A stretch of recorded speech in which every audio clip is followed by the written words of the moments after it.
This week, I'm saving the world with a Geek Crash Course on XCOM. I'm Squatty Diana Dekajlo, and this is Geek Crash Course East. Hooah!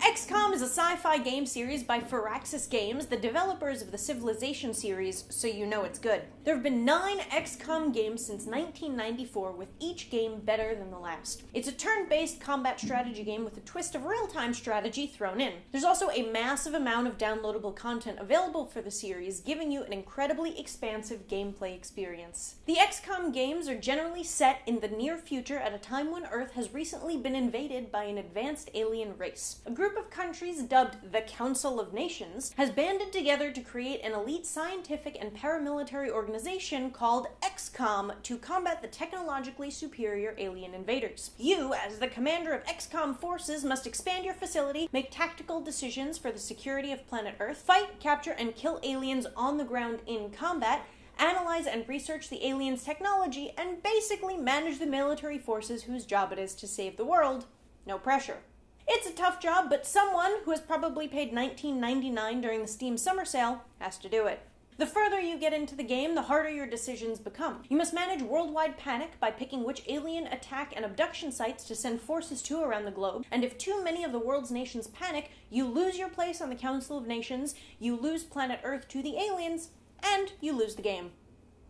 Also, kind of a weird little side note, everyone in XCOM HQ in the game wears like sweater vests with this little patch on it. Now, I'm not saying there's anything wrong with sweater vests, but if you're trying to intimidate aliens and you're like the head of the forces that are supposed to save the world, I feel like you should wear something a little more badass than a sweater vest. No? The game is named after the fictional military unit you're working for, Extraterrestrial Combat. You're managing both the creation and research of resources for your organization of soldiers, as well as commanding the soldiers themselves during battle. While in XCOM HQ, you decide what upgrades to build and what research to pursue. While out in the field of battle, you command 4 to 6 units that are humans or robots to kill or capture aliens, rescue VIPs, disarm bombs, among other objectives. Because most of the games are not first-person shooters, you have the time to make strategic, tactical decisions about how to attack and where to send your troops, who through experience you promote and assign specific skill sets and abilities. But be careful, those aliens can be pretty crafty too. If you don't look out, they'll flank you, shoot you, poison you, kill you, and cause the rest of your squad to panic.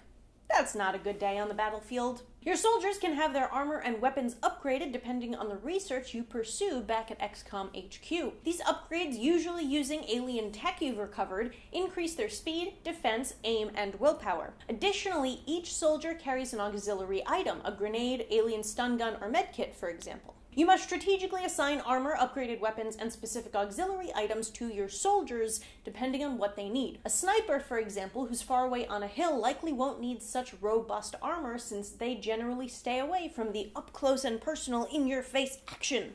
The choice is yours. There was once a planned first-person shooter version of XCOM called XCOM Alliance planned for release in 1999. The idea was put on hold indefinitely until it was unofficially canned in 2002. They tried again in 2013 with the third-person shooter The Bureau XCOM Declassified. It also didn't go so well. Homework. The XCOM series as a whole is pretty remarkably rated, but 3 of my favorites are the original UFO Enemy Unknown from 1994, 2012's XCOM Enemy Unknown, and 2013's XCOM Enemy Within. Enemy Within is kind of like a large, sexy upgrade to Enemy Unknown. Think like Civilization 4 to Civilization 5. That kind of thing. Avoid. XCOM Interceptor. It's got this bizarre camp to it and a lot of pop culture references that just stick out like a sore thumb and just don't belong there. Skip it, not the best entry into the series. If aliens invaded the Earth, what would be your strategy to protect the planet? Let me know in the comments below and remember to subscribe for more Geek Crash Course. The Thin Man alien's facial features are based off of those of Sid Meier, creator of the Civilization series and one of the heads of Firaxis Games. That's it for this week's Out of This World episode on XCOM. Until next time, if you have any questions, you can find Geek Crash Course on Twitter, Facebook, and our website, geekcrashcourse.com. Thanks for watching, and I'll see you next time on Geek Crash Course. So, little sidebar. In the game, you get periodic reviews from the council on how you're doing, saving the world. Not that criticism really helps when you're trying to stop aliens from taking over, but their tagline is, "We will be watching." And I always want to know, how close are they watching? Like, are they watching you pee? Are they watching you make a ham sandwich? Because I'm very private about my sandwiches. I don't want the council getting in all my sandwich business. So, that's kind of creepy, no? They should say, okay, you should shoot here, you should not shoot here, you should capture aliens, go make yourself a sandwich.